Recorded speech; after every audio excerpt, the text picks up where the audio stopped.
Hi everyone, welcome back to Cottoverdi. My name's Annette and this is another one of my weekly vlogs, just things that I'm getting up to in the garden or things that happen in the garden during the week, and I sort of compile them all together so you can see what I've been getting up to, and maybe it will give you ideas about things that you could be doing in your garden at the moment or just inspiration for the future. So I'm going to start off this week by giving you some incredibly exciting news because I have got a deal for you. So I am working with a lovely family-run business called Peter Nyson.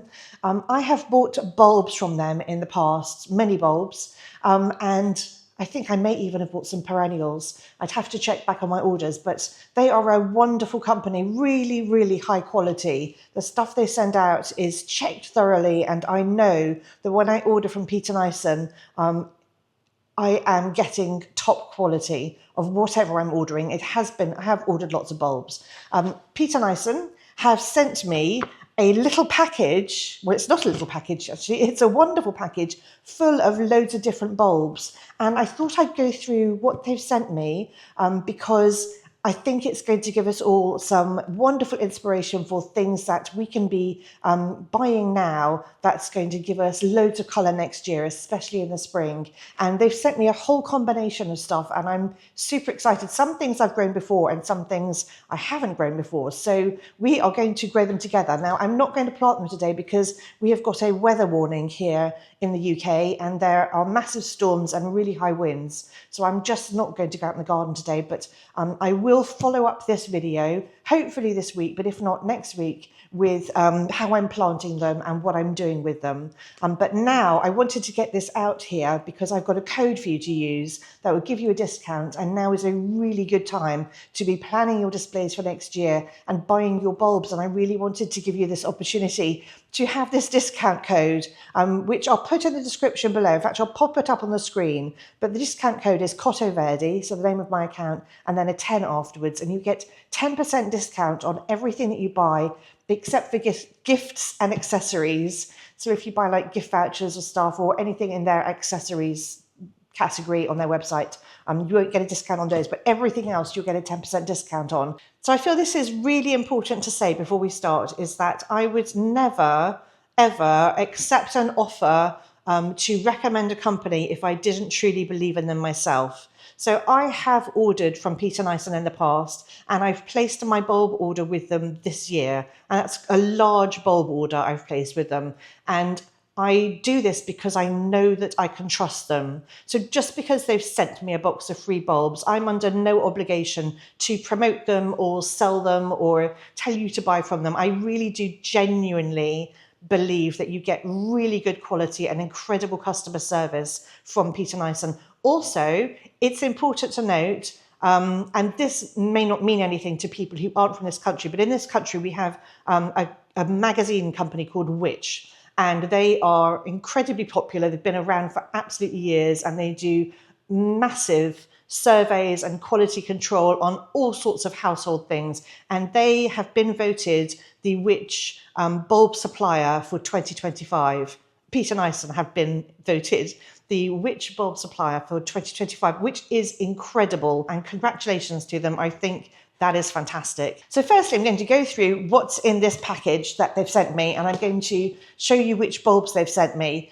First of all, they do send us this really good planting guide. So for every plant variety, they've got the spacing. So the depth that you have to plant it in the soil or container, and the spacing for each bulb.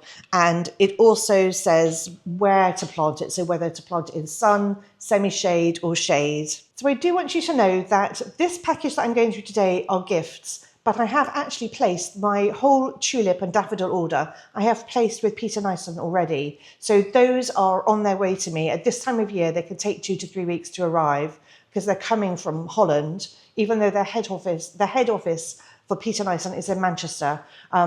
Their warehouse and everything, I guess their fields are all in Holland. So it's going to take a bit longer because everyone's ordering at the moment. So that's the other thing I would say is if you want something in particular, then do grab it now while you can, because some things, unfortunately, some things do sell out. That just happens. So I am going to go through this box of the free bulbs that I've been sent. And then when my actual order comes, I'll go through those too, because I've got like a whole planting scheme for those, and I've planned it out, like which colours, and you know, I've sort of planned them out so that I've got the timings all right and stuff like that. But this is a combination of absolutely loads of stuff I really want to show you. So I don't know whether to go through the order list first or whether just to grab the bulbs. I think I'll just grab the bulbs and see what they've sent me. Okay, so the first ones they've sent me, in fact, these are really big bulbs. So this is Narcissus Tete-a-Tete, which is a gorgeous little yellow daffodil. And they're actually really good sized bulbs. It says on there they're miniature up to 15 centimetres, which is what I was going to say. So Tete-a-Tete look really good, like on their own, like in a mass at the front of a border, but they look especially good in containers. And I think I'm going to pop these in containers and I will use them as part of my spring tablescape, which I do every year on the big table we have on the patio. So do follow along if you want to see me doing my tablescape, because I will be doing that this year again. I have got a pack of anemone blander, mixed anemone blander. These are tiny little anemones, are really hard, firm bulbs, and it's good to soak these for a few hours or even overnight before you plant them. But anemone blander are the woodland anemones, and they're sort of daisy-like in shape. And this mixed variety, I think, are shades of blue, so from dark blue to lighter blue, but they're absolutely wonderful, like under shrubs and trees, because they really do like the woodland environment. And we've got them planted in our front garden along the wall where it doesn't get too much sun. It kind of gets sun in the morning, and then after that it gets more shade. And I've got some cute little white ones that I've been growing there for a few years. Oh, then I've got some Iris Pixie.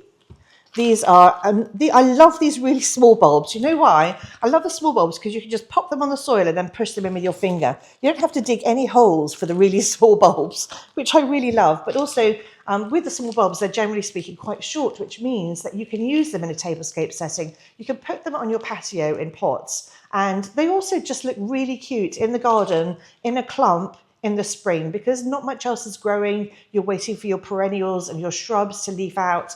So actually having things that come into flower at that time of year, sort of March, April, is really fantastic. Now the Pixie are purple blue with a yellow stripe, sort of a bit of white in them, but they are gorgeous, quite eye-catching.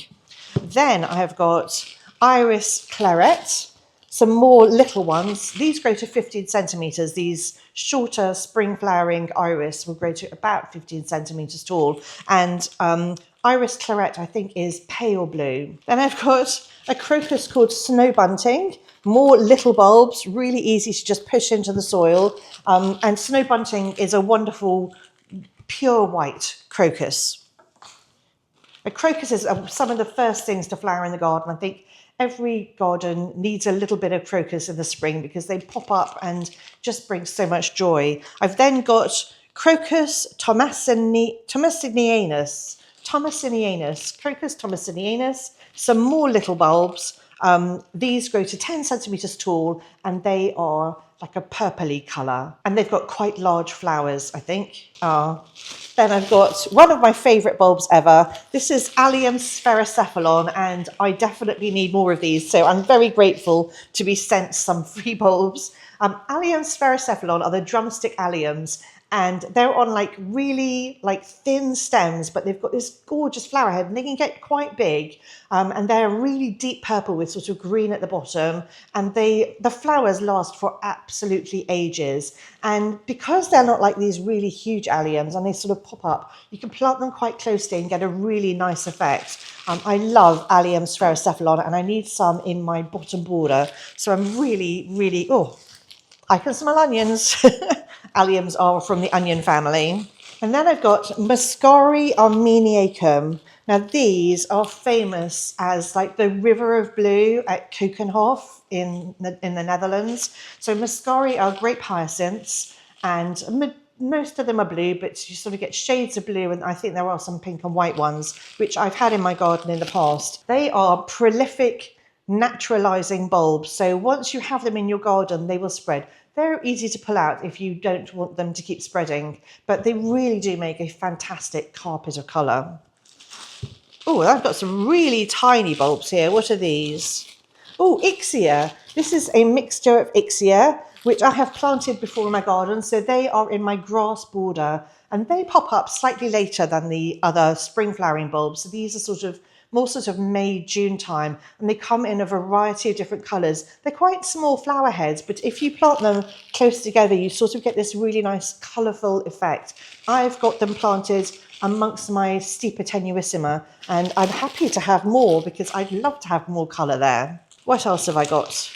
Oh, Narcissus recurvus. So these again are really nice, big, firm daffodil bulbs. Narcissus recurvus are the pheasant eye daffodils. So they're white with this sort of really colourful centre, and recurvus, the petals, outer petals, just curve backwards a bit. Oh, I've got the foxtrot tulipa. So this is a tulip that it's kind of rosy pink and white, and it's got so many petals, it looks a bit like a peony. So absolutely gorgeous tulip here. I'm very excited to plant these. And I've got Tulip Queen of Night.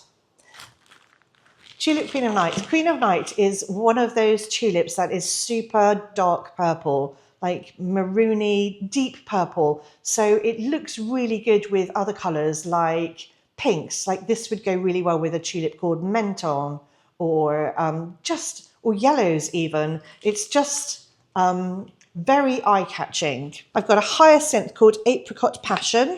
They come in these nice paper bags with ventilation holes. So I've got 5 hyacinth Apricot Passion. They're sort of a pale pink colour, highly scented, wonderful. I don't have any hyacinth in my garden yet. And then I have got another hyacinth. This one is called Aqua. So I think we can imagine this is going to be sort of a lovely blue colour. And I have got Allium Globemaster. Oh, that is so exciting. I've 3 Allium Globemaster. So I've got loads of Globemaster in my garden already, and I really do want some more in the bottom border. So this is going to help start that. But Globemaster, they are going to create really nice, big, round flower heads, up to 20 centimetres. And so if it's quite small the first year, they will get bigger in the following years. Your flowers will get bigger. But these are quite statuesque. They grow up to about 80 centimetres. And again, these flower after your tulips and things like that. So these will flower sort of May, June time, just when the roses are coming out. Alliums are super useful to have in the garden. But that's it. That's everything that's in my box, and I cannot wait to get planting. Now, we can't plant tulips until much later, like November, December. We have to wait for it to be cool or cold even before we plant tulips, but other bulbs we could start planting now. Oh, and I just want to say thank you so much to everybody who has subscribed to my channel, who comments on my videos or likes my videos and hits the like button, because every single time that somebody subscribes or hits the like button or comments on my videos, it really does help me. It means the world to me, for starters, that I am helping people and sharing my knowledge, if I have any, or just what my garden looks like. I love sharing what my garden looks like, doesn't everybody? But every time there's any interaction on my videos from you guys, it boosts my channel and it really does help me. So not just with YouTube, but it helps me to be able to bring you offers like this from companies like Peter Nyson, who, I really look up to Peter Nyson. I can't believe that they're happy to work with me, and I'm incredibly grateful to all of you. Thank you so, so much. When you look at Amaryllis bulbs, do you ever think they're just really expensive for what you get, sort of a one and done?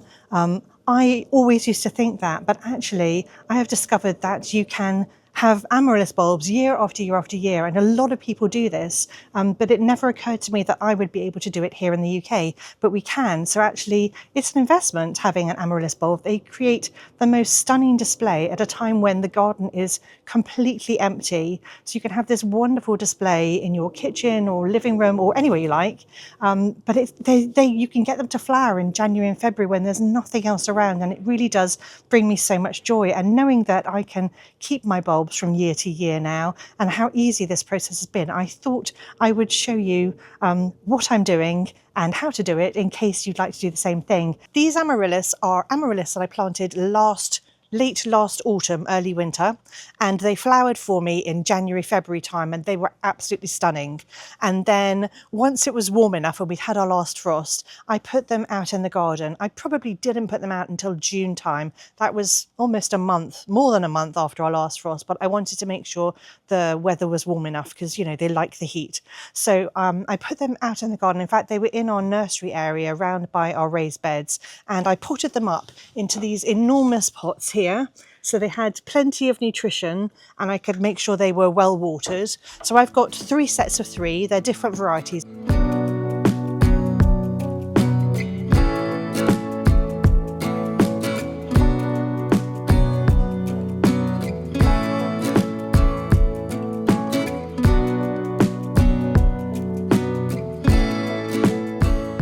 And we've had them outside all summer, and it's given them a chance to photosynthesize and make their bulbs bigger so that we get better flowers next season.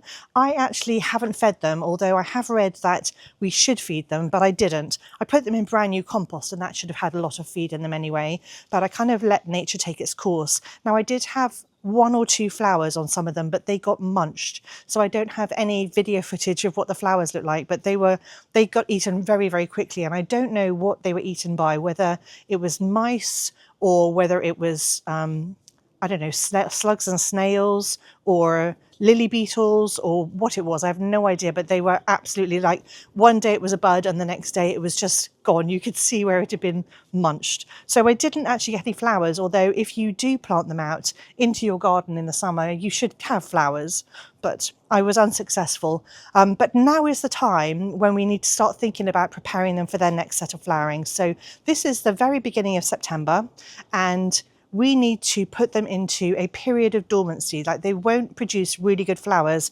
unless they have this period of dormancy. So what we have to do is let all the foliage die back and stop watering them completely, and then put them in a cool, dark place so they go completely dormant.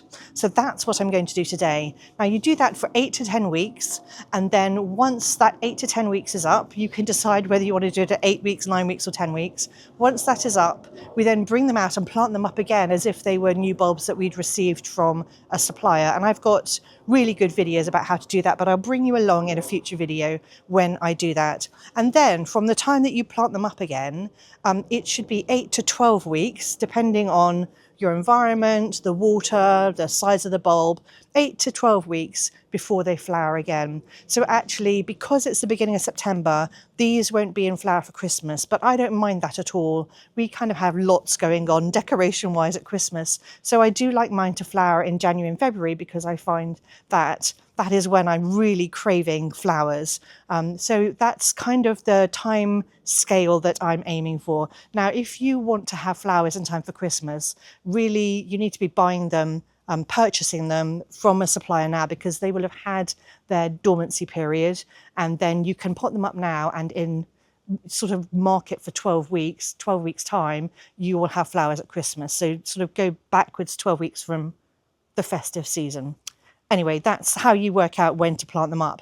But this is what I'm doing today. I thought I'd bring you along. So what I'm going to do is tip these upside down into this tray here and try to separate the roots. The roots are really super fleshy and thick.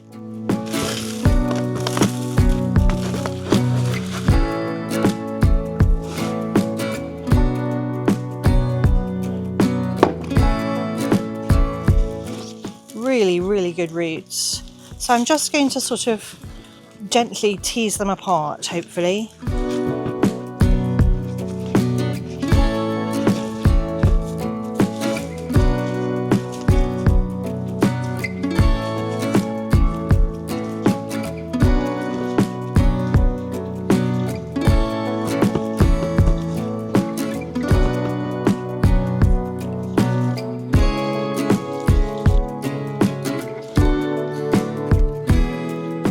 And then what I'm doing is I'm just shaking off all the soil because I want these to dry out. So these are looking super healthy.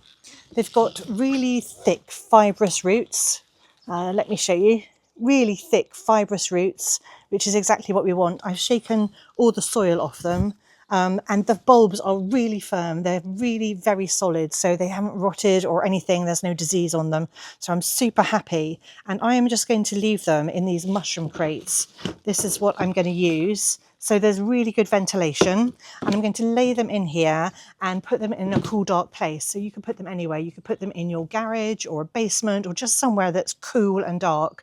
I'm going to put them in sheds behind me because they are cool and dark, and I know that they're not going to overheat in there, but you really do want it to be cool and dark in order for them to go dormant. If it's warm, they won't go dormant, and then you won't get a good flowering season next season. And I'm going to mark in my calendar for 10 weeks time, because actually what we're supposed to do is let the foliage die down, and then time it for 8 to 10 weeks. So it's probably going to take 2 weeks for the foliage to die down, and then I'll give them 8 weeks before I bring them out of dormancy and plant them up, and I'll bring you along for that.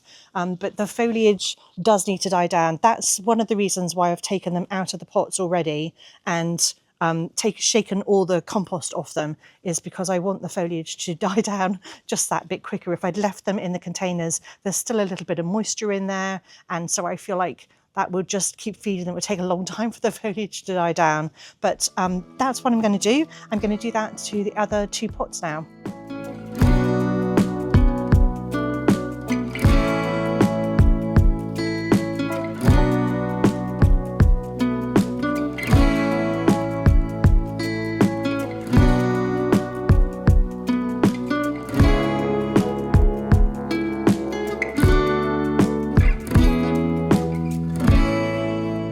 Got a baby. But that's it. That's all I have to do for the next 8 to 10 weeks, probably 10 weeks. I will mark my diary and I will bring you along for the next part of this journey. I am also going to be sowing my Campanula seeds today. Every year I sow loads of Campanula seeds, and I really enjoy growing things from seed.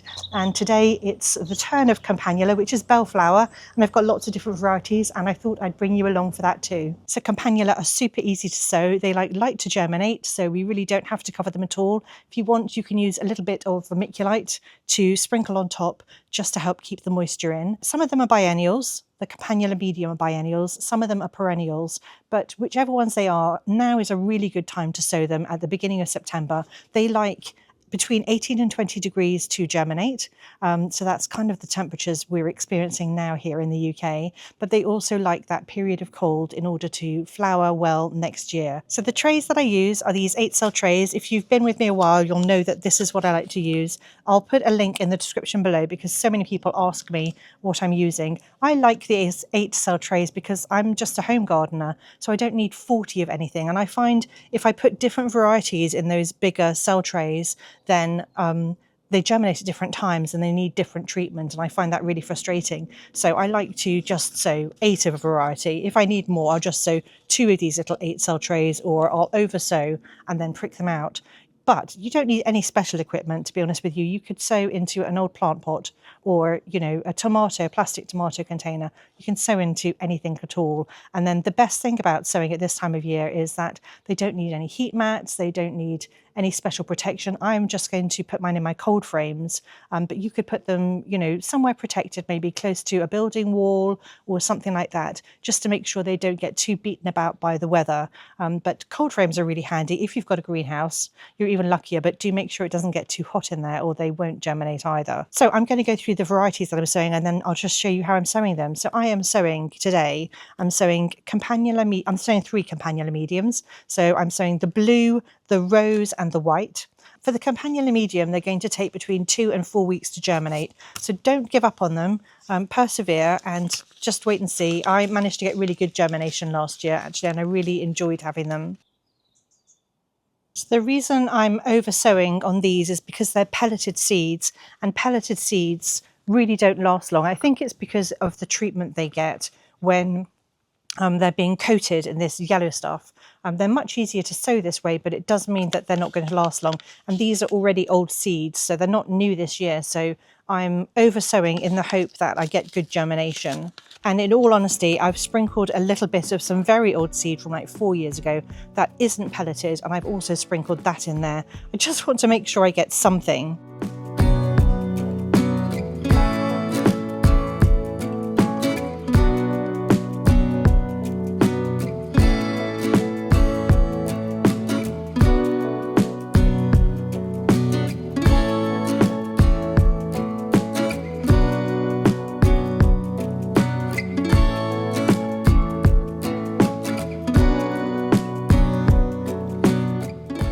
I'm sowing Campanula latifolia alba, which is a really tall campanula. It's going to grow to 1.5 meters tall, and being alba, it's going to be white. The reason I'm using vermiculite is because it lets light in, but it also helps the seeds or the compost to retain moisture, and you really don't want the seeds to dry out whilst they're waiting to germinate. If they start to germinate and then they dry out, then that seed is not viable anymore. So you just want to make sure that they're constantly moist but not overly wet, and the vermiculite really does help with that. And I'm sowing Campanula rigidipilla, which is another lovely hardy perennial. This one's a little bit shorter, 45 to 60 centimetres, so maybe under 2 foot. And then I'm sowing Campanula primulifolia, which is a short-lived perennial. That one grows to 60 centimetres, and it's a lovely lilac-y purple one. I'm also sowing 2 chimney bell flowers. I'm sowing the ordinary one, which I'm guessing is like lilac-y purple, and then I'm sowing the white one, and these grow really tall. My seed packet says 2.7 meters. I don't even know what that is in feet, but that's incredibly tall. So I'm sowing those, and I don't think I managed to get any of those to germinate last year.